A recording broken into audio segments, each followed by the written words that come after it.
Começa agora o Meia Pantufa. Bom dia, boa tarde, boa noite, boa madrugada, pessoal! Todo mundo com os fones de ouvido porque tá começando o seu Meia Pantufa. Toda terça às 5 da tarde no seu player favorito. Eu sou o Luiz Leão, o rouquíssimo Luiz Leão. E tenho aqui, como sempre, de um lado meu amigo Gustavo Azevedo. Bom dia, tarde, noite, madrugada, Gusta. E aí, assistidores e assistidoras de filmes e séries. E também, como sempre, do outro lado meu amigo Lucas Abreu. Bom dia, tarde, noite, madrugada, Lucas.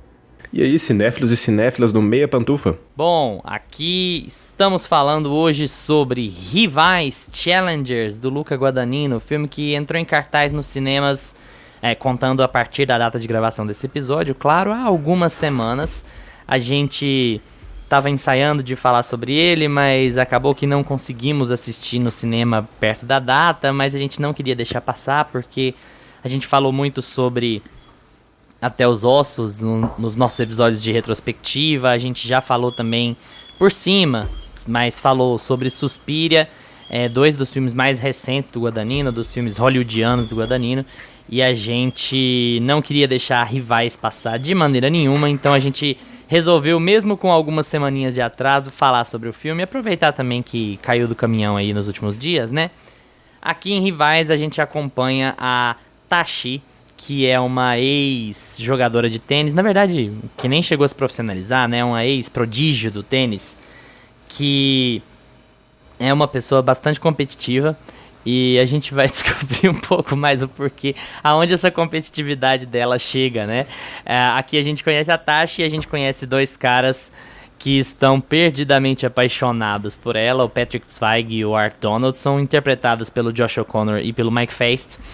E começa uma competição para ver qual deles ficará com ela, de certa maneira, né? É um pouco mais complexo do que isso, mas aí a gente vai deixar esse como um resuminho aqui do filme. Bom, vai subir a vinheta e aí a gente vai começar a falar um pouco mais em detalhes sobre Rivais Challengers, de Luca Guadagnino, no Meia Opinião.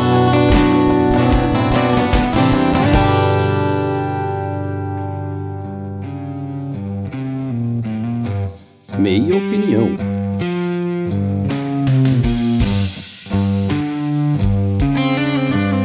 Antes de passar pro Gusta, eu só queria dizer assim, era muito engraçado como esse filme se vendia pelos trailers e pela campanha como um filme de trisal, né? E eu fui pra assistir o filme pensando muito que seria algo do tipo, e não, né? Ele tem até uma estrutura um pouco mais tradicional de triângulo amoroso, digamos assim, né? E aí a gente vai aqui acompanhar uma história que, de certa maneira, tem batidas já muito conhecidas do cinema e tal, ao invés de ser uma pegada muito, muito moderninha que eu tava imaginando pelos trailers e pela recepção das pessoas sobre isso. Então, isso não é juízo de valor de modo nenhum, é só uma constatação, que eu achava que o filme seria sobre uma coisa e o filme acabou sendo sobre outra coisa. Eu acho que isso já mudou um pouco a minha perspectiva de como assistir e mudou um pouco o jeito de eu interpretar o filme no fim das contas. Mas vamos começar, como sempre, com a opinião de Gustavo Azevedo. Fala um pouquinho pra gente aí sobre Challengers, Rivais. Fiquei pensando aqui se não foi o fato de ter a Zendaya, né, no projeto, que às vezes puxa a gente para essa coisa mais moderninha, que ela tem essa batida, essa pegada, né, de euforia, de ser a grande protagonista de Euforia, do Sam Levinson, que tem essa coisa muito oposta ao conservadorismo das batidas tradicionais, né, do audiovisual. Então eu acho que talvez tenha sido um pouco disso, e ele se vende muito assim, né? As cenas mais impactantes ali são as cenas do beijo, que eles estão na cama e aí eles beijam o pescoço dela. E talvez vai estar até no pôster no nosso post. Essa eu ainda não sei como é que vai ser, mas às vezes vai estar, né? Porque é meio que o clickbait, né? Quando saiu o trailer desse filme, a gente ficou assim, cara, a Zendaya num projeto com o Guadagnino, Mike Faist, Josh O'Connor, né? Que são... o Josh O'Connor realmente tá muito bem lá em The Crown. Mas eu não tava apostando tanto nesse elenco, eu não tava apostando tanto no clima que esses três iam gerar ali dentro, sabe? Eu tava apostando muito na Zendaya, porque a Zendaya aparece, eu já coloco minha aposta em cima dela. E não, muito pelo contrário, o filme ele tem um equilíbrio muito importante entre os três e todos eles são muito relevantes, né, pra trama. É um triângulo amoroso que, por mais que eles tenham ali as suas particularidades de personalidade, cada uma é muito importante e muito relevante. A gente não acompanha só um ponto de vista. Não é como se a gente tivesse que acompanhar só um personagem, só a Zendaya ali, né, que tá fazendo a Tashi, que no fim das contas ela acaba levando promocionalmente o filme. Mas se você for ver de estrutura, ela tem o mesmo peso que todos os outros, né? Acho que ela nem é protagonista, na verdade, né? Ela acaba sendo protagonista porque ela é mais famosa, digamos assim, né? E ela é produtora, então ela acaba realmente puxando o carro-chefe do projeto, como por ser também essa espécie de objeto de desejo, mas que, na verdade, está controlando mais do que sendo desejada, né? Ela não é um troféu. Ela é um troféu, mas ao mesmo tempo não é, né? Tem toda uma pegada muito dúbia na conceitualização do personagem dela. Sim, e ela é um furacão atuando, né? Eu acho ela muito boa. Sempre que ela aparece, ela é muito forte, ela é muito presente. Ela sempre imprime o que ela quer, sabe? É uma segurança de atriz que é muito para poucas. E fazia muito tempo que eu não via um elenco que fazia tanta força em um filme quanto nesse aqui, sabe? Que, assim, o tempo todo a gente tem os protagonistas em tela e a gente quer saber o que está acontecendo, a gente quer saber o background, a gente quer saber onde aquela história vai desembocar, o que vai acontecer com aqueles personagens, para onde está indo aquela tensão. Fazia um bom tempo que eu não assisti um filme que tinha, assim, um elenco tão bem casado, né? Olha a piadinha. Mas eu acho que, assim, estruturalmente, o filme ele tem escolhas que não são conservadoras. Apesar dele ter uma estrutura... Eu acho que o que você chamou de conservador é muito mais sobre o conceito do casal. Sobre o conceito do casal, sabe? Exato, e eu concordo. Eu concordo também. Mas de estrutura de filme, ele é bem diferente e isso me agradou bastante.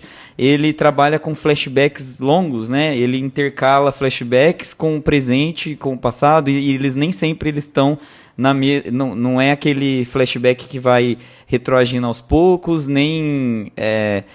assim, ele não tem muito uma lógica. Ele vai pegando uns pedaços do filme, cada hora diferente um do outro. Então ele busca fazer um filme com uma estrutura bem diferente. E era até perigoso, né, pro Guadagnino fazer isso, porque a gente aposta que a gente vai ter um entendimento da história com o pouco de informação que a gente vai tendo ao longo do filme, mas que aquelas informações não fiquem monótonas, não fiquem maçantes. E o que ele usa pra gente não ter essa sensação de, tipo, nossa, esse flashback tá longo demais? Explorar o personagem, explorar as características deles, explorar as inseguranças, os desejos, as vontades. E é o que deixa o filme tão interessante pra mim. Achei, assim, que ao passo que ele vai desenvolvendo essa estrutura nova, ele vai explorando muito bem os personagens dele, que ele criou, e ele não deixa essa estrutura matar o filme dele, porque poderia ser um problema.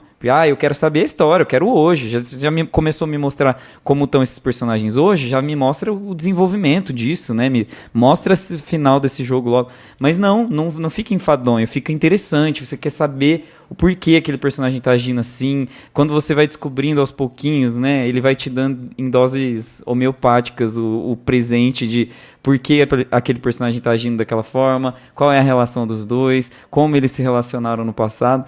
Então, no fim das contas, é um filme que junta uma estrutura que é um pouco difícil, mas no fim das contas ela te retribui muito bem. Eu gosto muito como o filme acaba, assim, aquela elevação daquela tensão e aquele...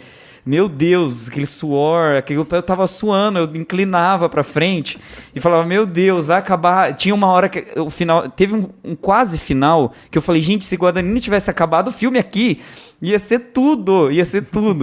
E, assim, depois a gente vai falar mais do final, mas Teve uma cena que a gente entende o que tá acontecendo, que você entende a irmandade e aquela coisa toda do porquê que tá acontecendo aquilo, de porquê um aceitou ir pro campeonato e o outro também, e a outra assistindo.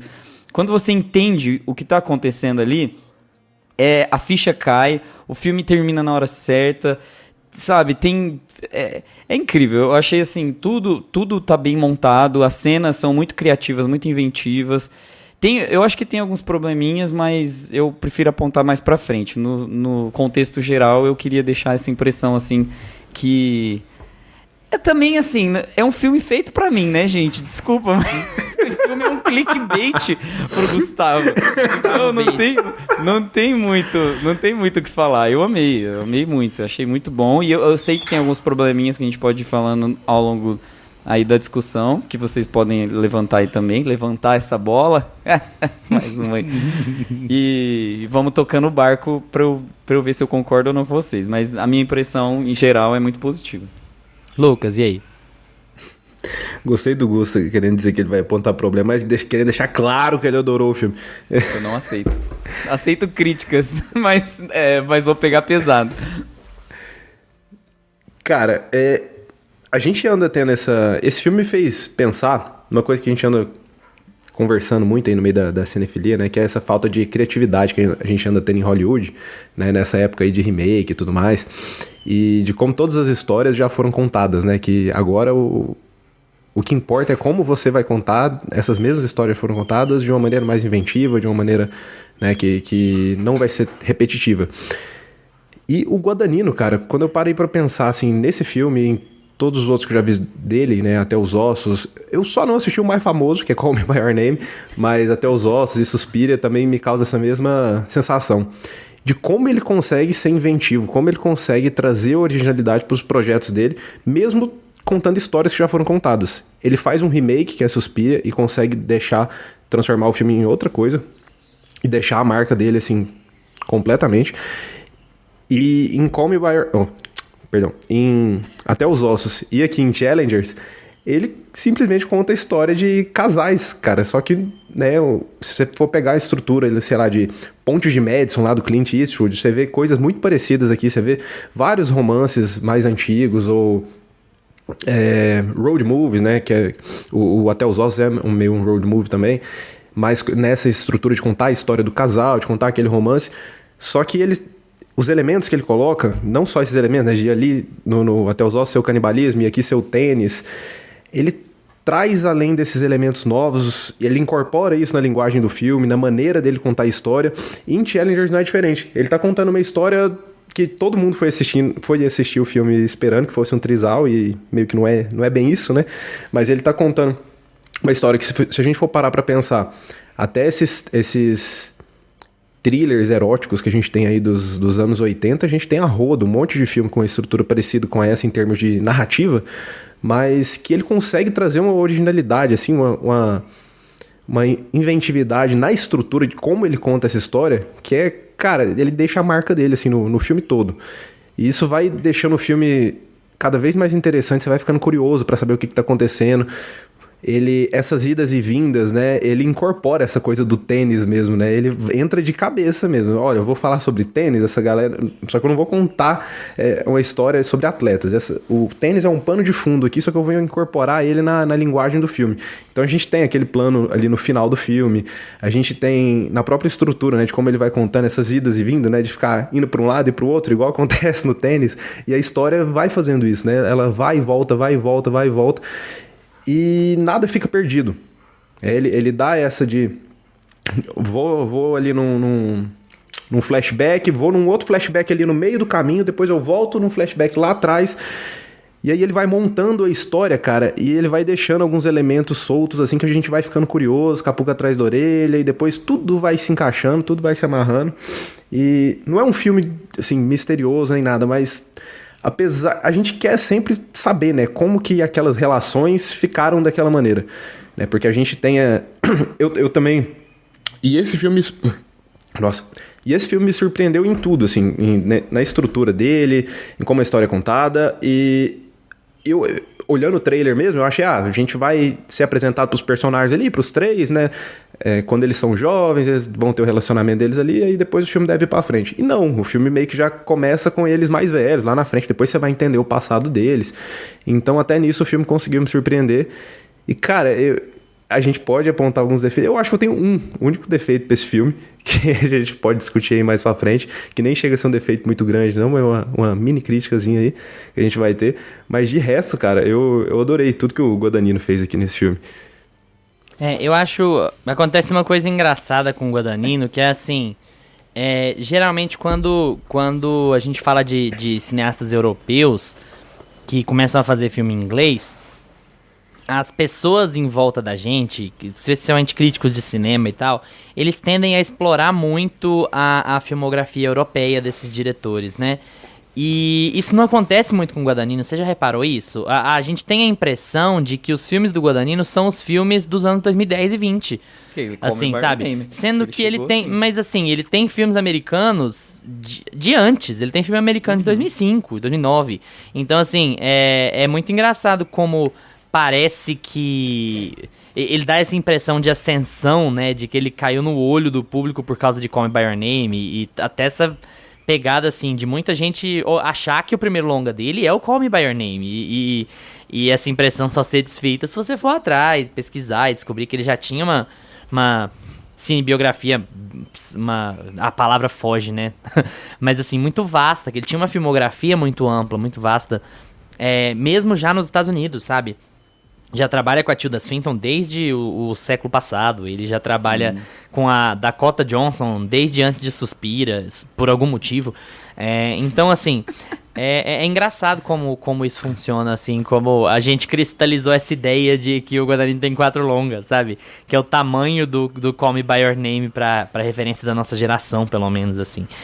Sobre Challengers, assim, eu adorei esse filme. Esse filme é um dos melhores filmes, vai ser um dos melhores filmes do ano, mesmo quando o ano acabar. A gente tá em maio, mas assim, é impressionante o quanto eu gostei desse filme, sabe? Eu cheguei, eu assistia, eu deitei na cama, e aí eu tava assim, 20 minutos, meia hora, rolando pro lado, pro outro. Aí eu virei, falei assim pra minha esposa, caramba, como é bom ir deitar tendo visto um filme bom.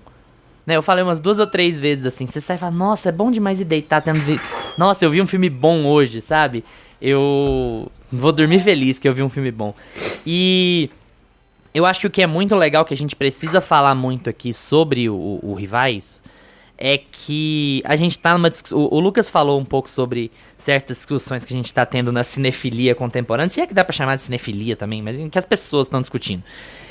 Sobre essa asepsia do cinema, né? É a briga que eu tenho com os dois aqui o tempo inteiro, com o Villeneuve e o Nolan, por exemplo. Mas ela vai mais profundamente do que isso. É aquela ideia da marvelização, do cinema infantilizado, de certa maneira. Nem tanto de certa maneira, do cinema muito infantilizado, que tá trazendo uma geração absolutamente asséptica pro cinema. E uma geração que finge que sexo não existe, sabe? E eu acho muito legal como esse filme é tão cheio de tesão, como esse filme é tão emocionante, como ele é pegado, como ele é intenso, sabe? Qualquer sinônimo de tesão que você conseguir colocar aqui, numa exibição que não tem uma cena de sexo. Então, assim, é muito legal como você... Não tô defendendo que filmes não tenham cena de sexo, pelo amor de Deus. Eu tô querendo dizer assim, você pega o filme por completo e você sente o tesão que o filme tá transbordando o tempo inteiro. Cara, e é muito legal você ter um cinema... você assistir cinema adulto sendo feito nos anos 2020, sabe? Você vê e fala, porra, ainda tem adulto produzindo cinema, ainda tem gente fazendo cinema pra adulto. Sabe, não é só aquela coisa que tudo é blasé, que tudo é cinza, que o amor é romântico e ele vai um beijinho só, e que ninguém é ruim, e que ninguém se interessa sexualmente pelos outros, e que amor não depende de atração sexual, sabe? E o Lucas falou uma coisa muito sobre thriller erótico dos anos 80. É óbvio que a referência do Guadagnino é muito essa, porque ele pega... Ele chama o Trent Reznor pra fazer a trilha pra ele de novo, e a trilha soa como se fosse uma trilha do Giorgio Moroder, sabe? Você ouve e você... Cara, porra... A trilha tem muito essa batida, né, nos 80. Assim. Não, tem a pegada total do George Moroder e é o Trent Reznor, né? Que costuma fazer trilha pro Fincher, que é também um cara profundamente asséptico. E então é Atticus legal Ross, como né? ele vai virar... o Trent e o Atticus sempre compõem juntos, né? E é legal como ele vai... Como ele consegue casar esses elementos, assim, e trazer um filme que é muito, muito, muito engajante. Você fica muito envolvido pelo filme, você fica muito envolvido pela tensão sexual que o filme desperta, e essa tensão sexual ela não tá traduzida só em sexo. É uma tensão sexual que tá traduzida em esporte também. Inclusive, muito mais em esporte do que em sexo. É muito legal como o Guadagnino consegue fazer esse filme tesudo, ligado ao esporte. Ligado absolutamente à prática do esporte e à paixão maluca que aquelas pessoas têm pelo esporte. Principalmente a Tashi, né? A Tashi gosta do esporte muito mais do que de qualquer outra coisa. E como o sexo é um subterfúgio e ele consegue estruturar essa relação desses personagens sem estabelecer muito bem que a atração de um pelo outro ela é sexual ou sexualizada e tal. Especialmente quando o filme vai correndo, quando eles vão envelhecendo.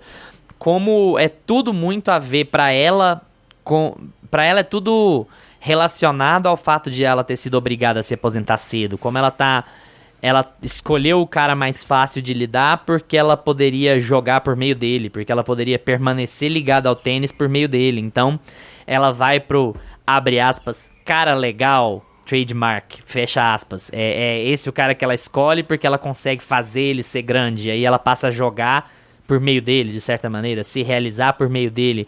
Enquanto o cara que desafia ela, o cara que não gosta tanto de tênis assim, o cara que gosta de tênis, mas que quer ter uma vida normal, que quer ter um relacionamento, que quer transar, que quer ter filho, que quer pensar em outras coisas, não sei se necessariamente ter filho, mas assim, que quer ter uma vida normal, ele não serve pra ela naquele momento, né? E ele passa a servir, ele passa a ser atrativo pra ela de uma outra forma, de uma forma de perspectivas de futuro, a partir do momento que ele vira pra ela e fala assim, olha, eu deixo você me treinar, eu quero que você venha me treinar, eu quero que você assuma controle sobre a minha carreira também. Ele joga essa isca pra ela, sabe?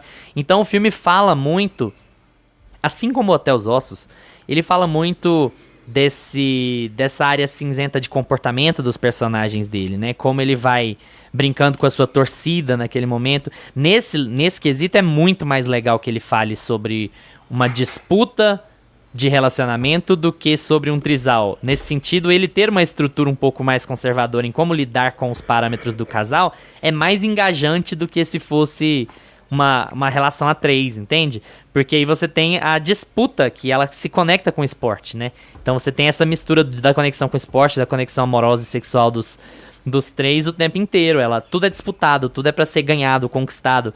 E não é necessariamente um parâmetro de quem vai ficar com a garota, sabe? Ao mesmo tempo que não é, ele fica essa dubiedade. Não é sobre isso, é sobre, sei lá, vencer. É sobre conquistar, é sobre o esporte de elite em sua definição máxima, que é eles querem vencer a todo custo. E nesse sentido, estar com a Tashi é vencer a todo custo, nesse quesito. É admitir que ganhou, é um vencer o outro, é um tá do lado dela. Isso não tem a ver necessariamente com a mulher troféu, né? Aliás, muito pelo contrário. Então o filme trata de muita coisa muito legal, de forma muito intensa. E eu acho que o que conta mais pontos pra ele é a intensidade com que ele trata tudo. Então, você sai da experiência, assim, não posso falar por todo mundo, mas por mim, assim, eu saí muito feliz com o que eu vi. Eu gostei demais do filme, eu acho que é o filme do Guadagnino que eu mais gosto dos que eu vi. E de todos os que eu vi, e eu gosto de todos os que eu vi. Então, é curioso. E eu fazendo assim, fechando a ponta de como eu comecei meu argumento, isso me dá um pouco mais de vontade de descobrir mais sobre o Guadagnino antes de ele ficar tão famoso no mainstream, né? Entender o que aconteceu nesse processo de evolução dele, nessa saída dele do cinema italiano para o cinema americano e ver se a gente consegue entender esse processo, apesar do fato de ele falar que não gosta de falar que tem o estilo. Fala assim, não, meu objetivo enquanto cineasta é que ninguém diga, esse estilo é o estilo do Guadagnino. Eu não gosto, eu não quero ter um estilo. Eu quero contar histórias e eu não quero que fique muito claro qual é o meu estilo. Apesar de que as escolhas temáticas dele eu acho que já são bastante definidas quando a gente pega os filmes que a gente já conhece, né? Não necessariamente um estilo de filmar, mas o que ele gosta de contar de história, isso realmente vale a pena. E antes de passar pro Augusto, eu só queria fazer mais um apontamento. Eu sei que todo mundo já fez essa piadinha, mas eu preciso fazer de novo. Que casamento interessante deve ser o do Justin Kuritsky, que é o roteirista desse filme, com a Celine Song, né? Sendo que no mesmo ano os dois fazem filmes sobre amores não realizados e sobre dois homens disputando uma mulher e o que é o amor e a convivência, qual que é o objetivo do casamento. Eu acho... esses debates devem ser muito interessantes. Eu queria ser uma mosquinha pra estar na casa dos dois, pra descobrir como é que eles discutiram pra sair com filmes de temáticas tão similares dentro de um espaço de, sei lá, 6 meses, alguma coisa assim, né? E um outro asterisco apontando que Luca Guadagnino puxou esse filme dos festivais por conta da greve dos sindicatos atores do SEG. Então ele foi o único cara que tirou o filme dele do circuito de festivais no final do ano passado, que adiou o filme por conta da greve dos atores. Gostaria de dizer que é por apoio, tomara que seja por apoio, eu acho que tem um elemento de apoio também, mas eu também acho que como é que ele ia fazer divulgação desse filme sem a Zendaya, né? Então também tem um fator mercadológico aí no meio, mesmo que eu pense nas melhores intenções do Guadagnino, mas enfim. Gusta, manda bala aí nos seus comentários sobre os meus muitos comentários.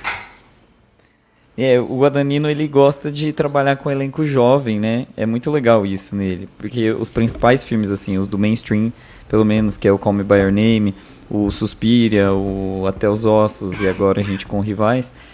Inclusive eu estranhei Rivais, tem um asterisco aqui também, que inclusive eu estranhei Rivais ter saído depois de Suspiria com uma temática tão longe do horror, da tensão e do macabro, porque o Guadagnino já tinha declarado que ele queria voltar, que ele queria achar a paixão dele por meio do terror, do horror e tudo mais, né?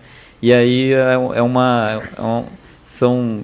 eu não estou acompanhando muito a trajetória do Guadagnino, mas ele falou isso em podcasts, ele referenciou essa guinada na carreira dele e ele traz um filme que não tem nada a ver com horror, né? É um filme extremamente... O Scarface dele foi cancelado? Foi. Exato. Então ele tá com... Eu quero entender a linha de raciocínio dele. Um dia eu vou entender. Mas sobre esse elenco jovem, também sobre a greve, eu tenho certeza que foi isso, né? Duna foi assim. Sem a Zendaya, sem o Chalamet, você não consegue divulgar seu filme. E aqui, inclusive, pegando a ponta também do Chalamet, do elenco jovem, ele usou o Chalamet em Até os Ossos, né? Em Call Me By Your Name.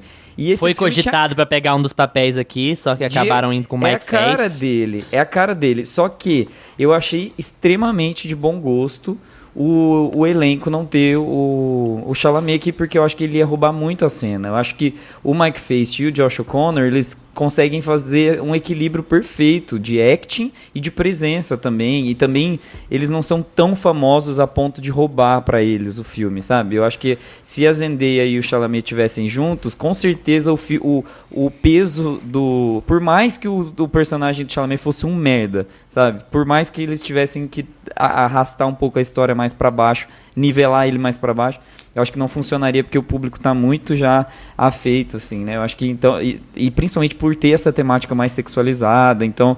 E também é bom ter pelo menos 1 ou 2 filmes no cinema que não tem o Chalamet, né? Eu acho que já uns 2, assim... Exato. Tem 2 lançamentos em 2024 que não tem o Chalamet, já é alguma coisa.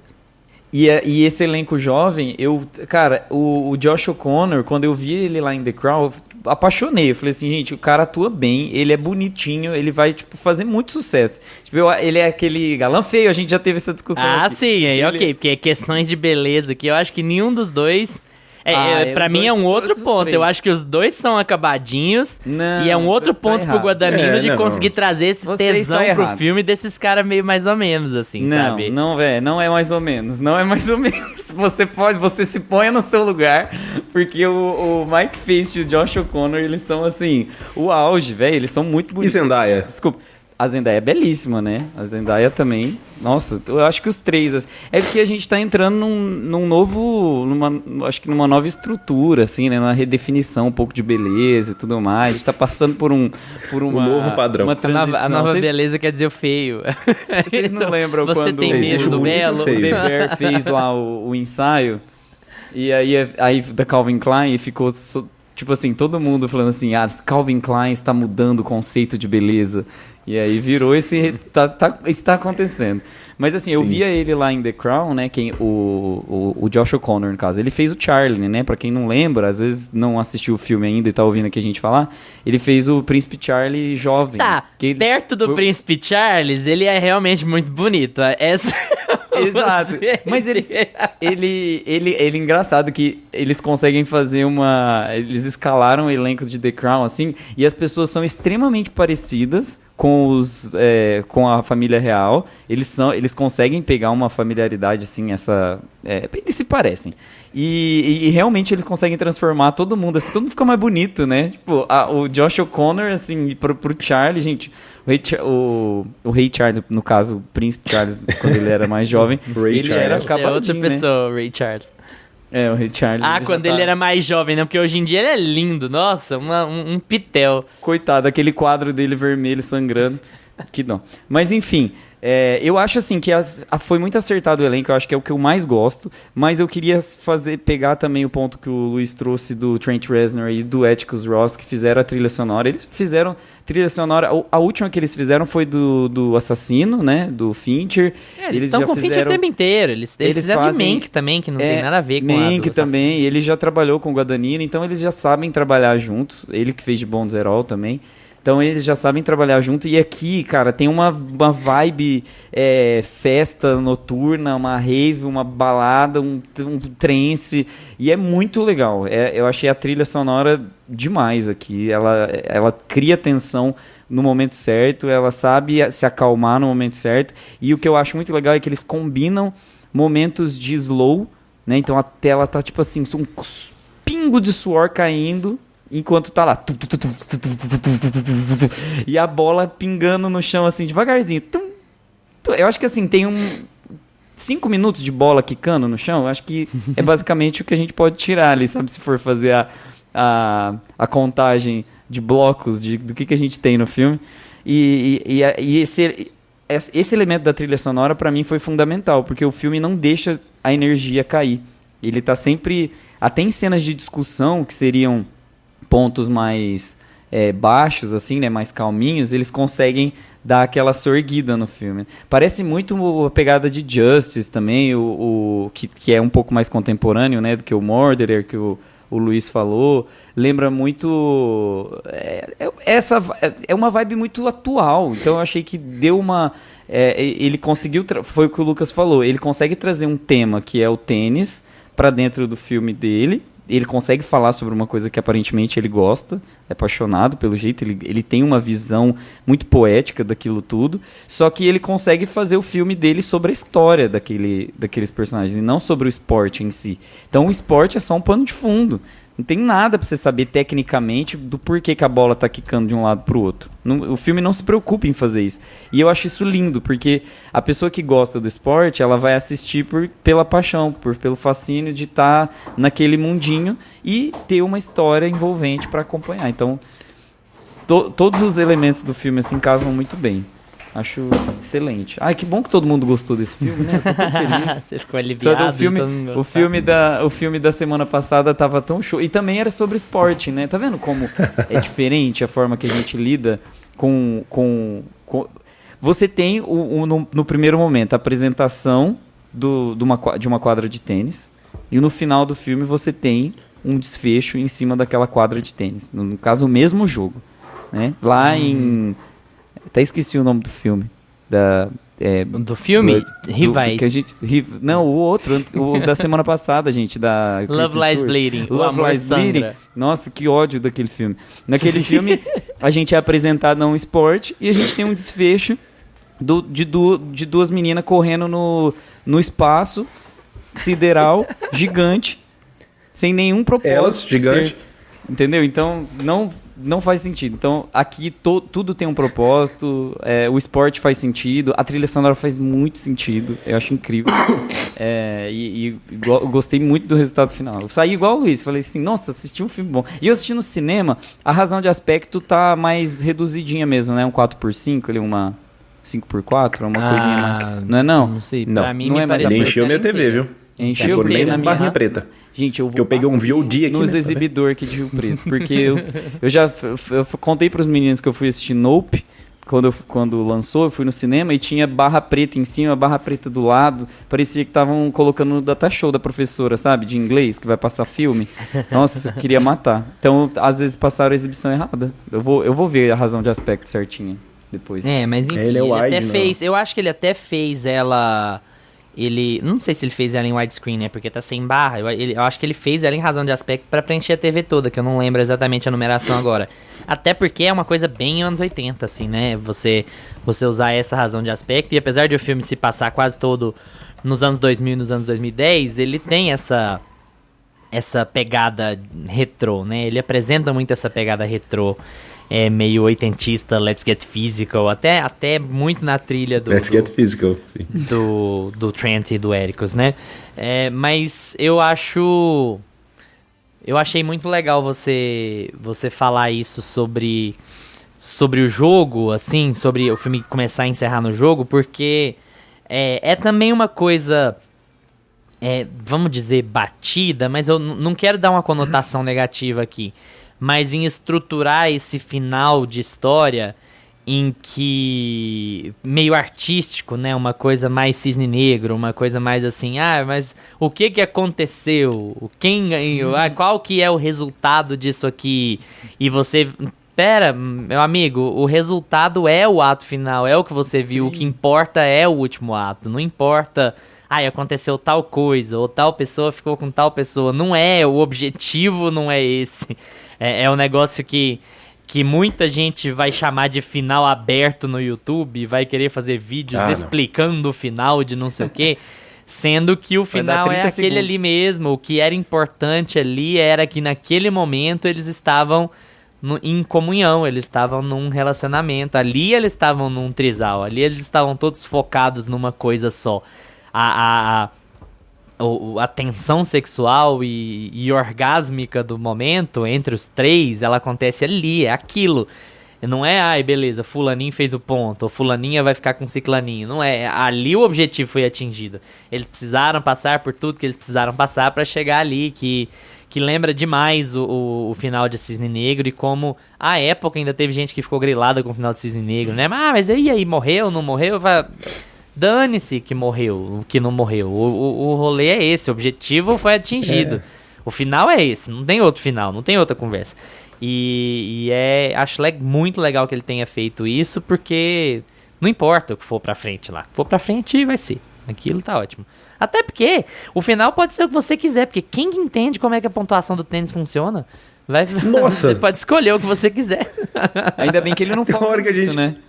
É por isso que eu falo, ele não coloca as implicações das regras. Você só precisa acompanhar o casal lá, o trisal com tesão. É só isso. Cara, e ele faz a gente ficar interessado na partida por conta da narrativa, né? Porque tudo vai se refletindo na hora do jogo. Então, mesmo que você não dê a mínima pra tênis, que é o meu caso, você se vê torcendo ali, querendo acompanhar o jogo, porque você tá vendo que aquilo lá é um reflexo de tudo que tá rolando ali por trás dos personagens. Cara, isso é muito bem construído aqui no filme. E o Gusta falou do filme ser bem atual, né? Eu falei dessa originalidade que ele coloca aqui pra contar essa estrutura de história que a gente já viu antes. Mas, ele, ao mesmo tempo, né? O Luiz também falou isso dos anos 80. Ao mesmo tempo que ele tem essa pegada muito atual, ele me lembra muita coisa assim do Brian De Palma, do Paul Verhoeven. O Paul Verhoeven é um pouco mais... ele seria um pouco... Luca Guadagnino seria um Paul Verhoeven mais contido, né? Porque o Verhoeven, vamos combinar, ele é mais vulgar, né? O Guadagnino olharia o Verhoeven e falaria assim, não, mas talvez essa cena de sexo seja muito desnecessária. Não vou colocar aqui no filme. Às vezes é uma pegada mais Adrenaline Line também, que é cheio do thriller erótico, e até no começo dos anos 2000 ele ainda fazia. Mas enfim, ele me lembrou muito, assim, esse estilo de filme, que são diretores que eu gosto muito. E essa coisa do Guadagnino falar que ele não quer ser né, lembrado como pelo estilo dele, que ele quer ter estilos diferentes, quer ser lembrado por bons filmes. Cara, eu paro pra olhar pros filmes dele realmente em questão, às vezes, de fotografia, de estilo em tela. Realmente, ele consegue fazer coisas diferentes em todos os filmes que ele tá. Mas em temática, cara, não adianta. Em temática, o Guadagnino, ele já mostrou pra gente, né? Onde é que ele... Qual que é a área dele, onde é que ele vai se expressar. E agora, um detalhezinho que me incomoda um pouco aqui nesse filme, apesar de eu adorar o plano final do Guadagnino, que é um fã ferrenho de B-Movie, que a gente já descobriu agora também com esse filme. Cara, tem uma câmera lenta aqui, tem um pezinho no Snyder ali, então tem uma câmera lenta excessiva. Chega um momento do último ato que ele exagera na câmera lenta. Tipo assim, que fica Esse o é o ponto de único ele detalhe. dar uma desandada na tensão. Porque tá tão tenso, ele construiu tão bem, ele estruturou tão bem, ele explanou pra você, olha, gente, os riscos são altíssimos, os riscos são altos pra todo mundo aqui, todo mundo. Quem perder vai se fuder. Então, assim, ele estabelece isso tão bem que chega um momento da repetição de câmera lenta que você se perde um pouco. Tudo bem que ali depois, no finalzinho, ele ajeita de novo, junta as pontas de novo e vambora, e você pega o ritmo mais uma vez. Mas chega um determinado momento ali nos últimos 20 minutos do filme que você fala, tá bom, já deu, tá parado demais, não tá construindo a tensão que você tá imaginando, tá fazendo eu me desligar da energia do jogo. Sabe? É isso aí, eu senti exatamente nesse momento ali no finalzinho, que ele dá esse exagerado com a câmera lenta. Pra mim, o único detalhe que eu acho que ele peca um pouco ali, que ele dá uma escorregada e fica um pouco demais, mas em termos de estrutura, de como a história... Eu vi alguns comentários da galera achando algumas cenas longas, arrastadas, porque ele tem essa coisa de ficar indo e voltando na história, e às vezes... Vi muita gente assim, falando que tinha algumas coisas ali que não eram muito importantes, que ele ficava só trabalhando ali os casais e não e deixou pra desenvolver a história mais pro final. Eu não acho isso, eu acho completamente o contrário. Total. Eu também discordo completamente, porque eu acho que todas as cenas aqui são necessárias, exceto esse excesso de câmera lenta ali no final. Cara, como ele vai contando essa história, essas idas e vindas é o que dá graça pro filme. É o que deixa você acumulando tensão e interesse por aquela história e curiosidade pelo background daqueles personagens, de como eles foram... Você tá numa cena lá na frente, no futuro, de repente um menciona assim, mas e Atlanta? E aí você fica, por que aconteceu em Atlanta, meu Deus? Me mostra logo. Aí ele vai e te mostra Atlanta, mas te mostra só um pedaço. Aí ele volta pro presente. Aí depois ele te mostra de outro ponto de vista. Cara, é genial a estrutura desse filme aqui. Como ele vai te trazendo cada vez mais pra história, pra nesse plano final você tá completamente engajado no filme. Gusto, e você tinha feito um comentário, um apontamento de que você também tinha uma questãozinha com o filme. Você falou lá no começo. Estamos em comunhão. É isso. Era isso, né? É o final, é a câmera lenta. Demos todas as mãos. Estamos, porque eu acho... tanto é que eu comentei que eu acho que o filme deveria ter terminado um pouquinho antes. Não sei se vocês lembram. Eu falei que esse era um ponto que eu acho que... se ele... Vamos lá, vou remontar um pouco. Talvez seja um pouco de spoiler, mas eu vou tentar não ser tão talvez invasivo. Quando põe a bola no meio da raquete. Quando ele coloca a bola na raquete? Exato. Mas eu quero explicar o porquê. Tipo assim... toda a tensão do filme é construída em cima de como os meninos vão conseguir conquistar a menina, né? Tipo assim, são dois amigos. A estrutura do Triângulo Amoroso são dois amigos de infância que conhecem uma menina que ela é muito independente, dona de si, ela trabalha com o mesmo esporte que eles trabalham e eles se interessam afetivamente e sexualmente por ela. Então eles precisam conquistar ela para se sentirem completos, porque para além de vencer no esporte, eles precisam vencer ali aquela conquista final dela. Eles acham que ela vai ser um troféu, né? Mas no fim das contas descobre que não é só sobre isso. E aí eles vão conhecer ela e ela dá bola para os dois. Outra piadinha de bola. Ela mostra interesse nos dois e aí a gente vai ficar com essa tensão sexual entre quem vai ficar com quem, e aí ela fica com um, depois fica com o outro, tarará. E tem essa piadinha no filme de que quando se ele ficou com a menina, quem ficou com a menina vai colocar a bola no meio da raquete e mostrar que aquela cena ali, aquele tique, né, de colocar a bolinha no meio da raquete significa que um ficou e o outro não ficou. Enfim, eles fazem um acordo ali que fica bem claro para os dois. Ela não sabe disso, só os dois. Então, pra mim, fundamentou a amizade dos dois naquilo ali, naquela coisa de o esporte pra eles, no fim das contas, é aquilo. É você mostrar pro outro que você tem mais poder.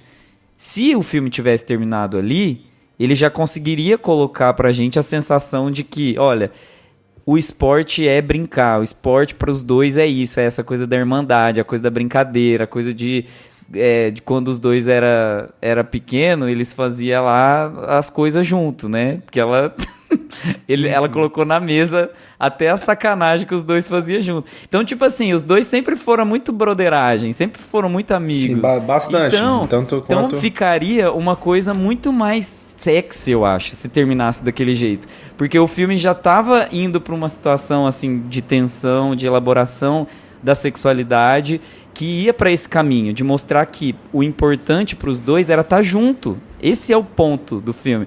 O importante daquela partida não era um ganhar, o outro ganhar, e a outra assistir, e a outra...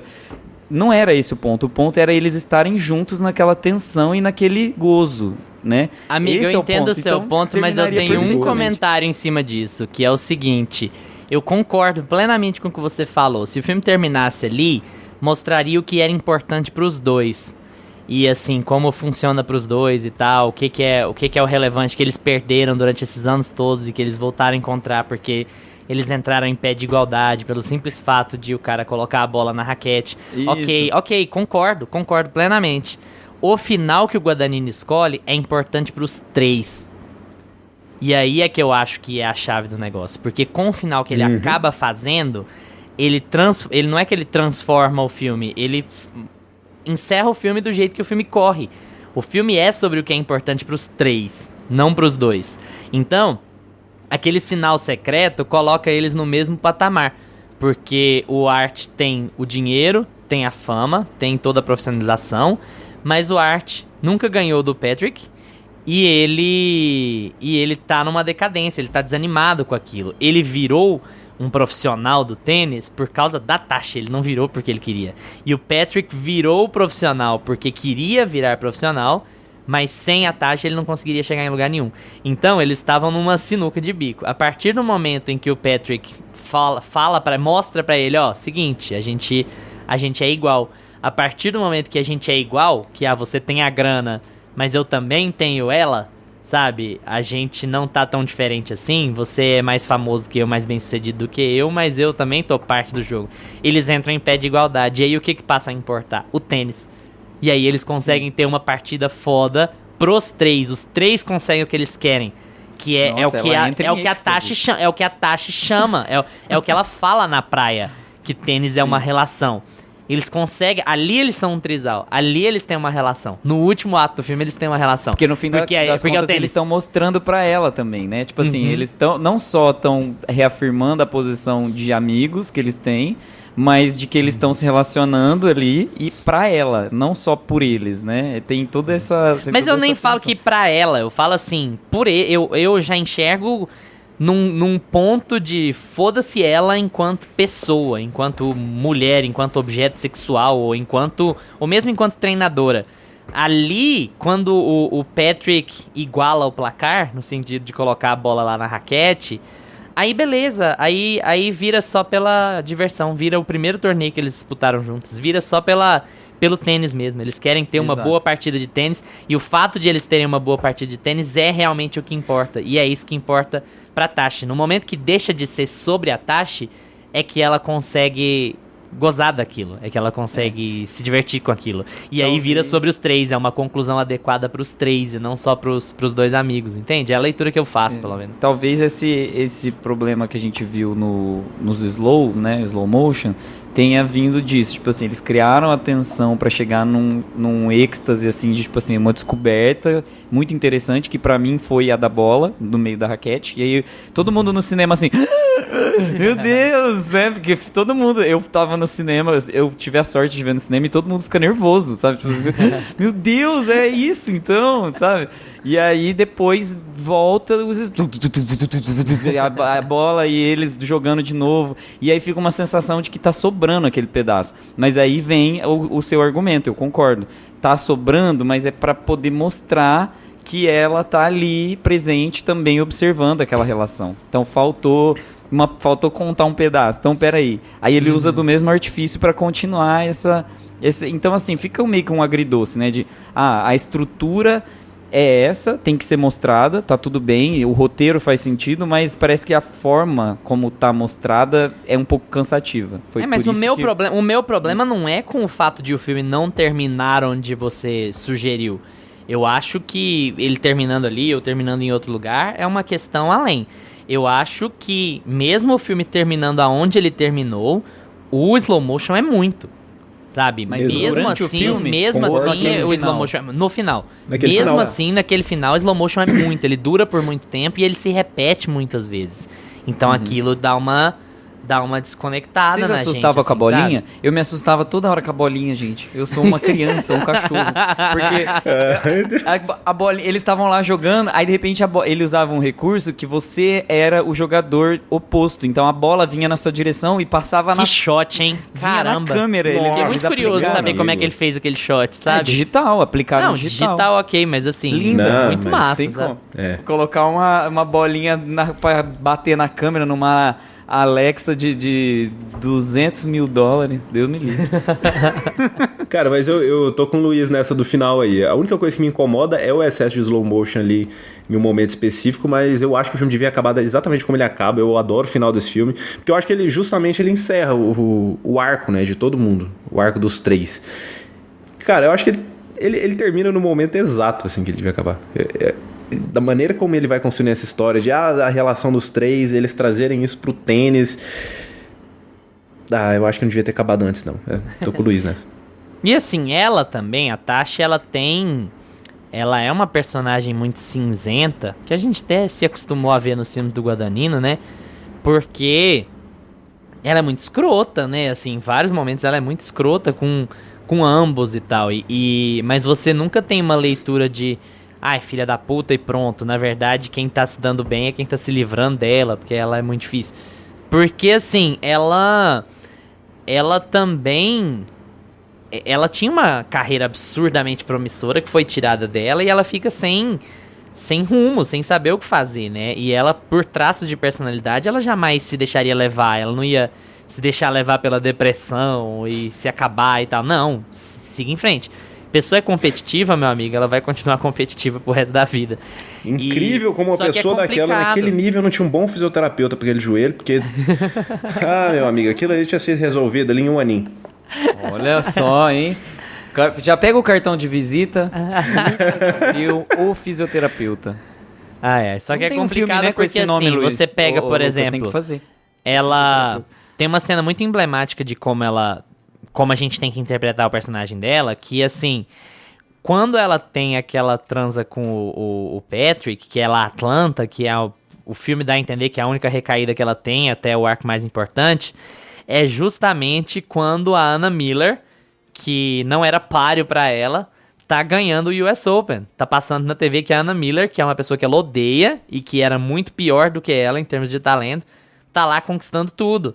Então é um momento de baixa pra ela, um momento particularmente de baixa pra ela, porque o marido dela tá fazendo o que parece que vai ganhar o US Open também, ou seja, ela tá conseguindo viver por ele, mas ainda assim aquele é um momento em que ela percebe que ela não vai viver por ele, que aquilo não vai durar, que aquilo não vai dar certo.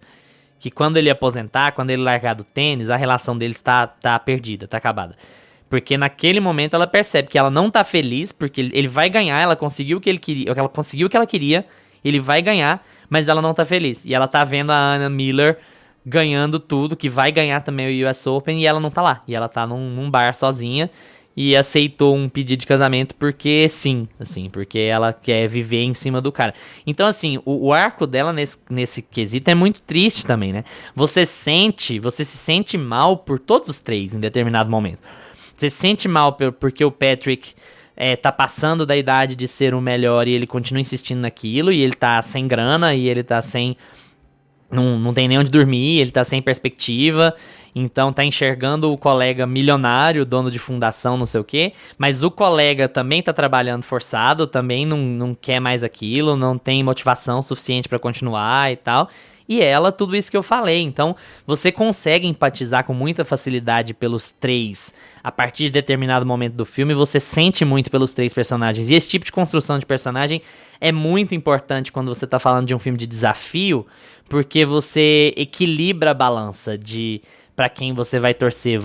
O resultado vai ser muito ruim pro espectador de qualquer forma, porque alguém que ele entende, que ele compreende, vai se ferrar. Ou uma ou duas pessoas vão se ferrar feio quando aquela competição acabar, né? Quando o filme acabar.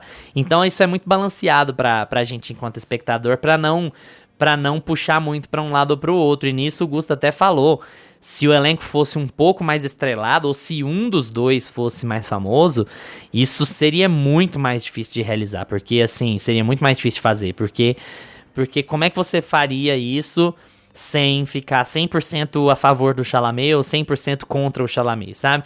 Sendo que isso brinca até também com a filmografia do Guadagnino, porque o Chalamet é um dos favoritos, então a gente tenderia a gostar do Chalamet porque a gente associa o Chalamet ao diretor, porque o Chalamet é famoso e tal, mesmo que o Chalamet fosse o mais escrotinho, o mais womanizer do triângulo, a gente tenderia a puxar mais pro lado dele do que pro lado de outro, sabe? Definitivamente. Enfim. Aí acontece, né? Então eu acho que a outra escolha coisa é que eu achei bem pai, assim, não sei se vocês repararam que tá bem no pano de fundo, lá no fundo do fundo, mas assim, ninguém cuida daquela criança, só a avó, né? Mas... não achei nem muito rico, pano não? de fundo, Você nunca não. viu o feed rico, não? Eu, hein? Nossa, velho, que raiva. Tipo assim, que bacana o desenho, vai. Tem a avó, não tem uma babá. É isso que eu pelo menos tem a avó, né? Exatamente. A avó à disposição, ele... Cara, eu não acho nem que é tão pano de fundo isso aí, não. Eu acho que é um dos elementos que faz a gente construir a personagem da Zendaya, né? Que ela tá ali como, olha, eu sou a sua treinadora, né, com o marido dela, né? É o Art, né? Ela tá ali com o Art, eu sou seu treinador, eu vou guiar a sua carreira, eu vou estar aqui olhando em tudo, vou abdicar até da nossa filha, porque é a única maneira que ela encontra de estar mais próxima do tênis, que é a única coisa que importa na vida dela. Então, o Guadagnino deixa claro pra gente ao longo do filme que essa personagem, ela é obcecada mesmo por tênis, ela é super competitiva e ela vai fazer de tudo pra estar o mais próximo possível daquilo ali, que é o que ela quer da vida dela. Seja deixando a filha de lado, seja traindo o marido, seja, né, fazendo o que ela precisava fazer. Ela só não é mais competitiva do que o Lucas e eu jogando perfil. Fora isso, ela é bem competitiva, assim. É até um problema, assim, ela chega perto. Coisa de psicólogo, assim, que a gente tem que pensar um pouco. Gente do céu, eu tenho até medo, vou jogar com vocês não.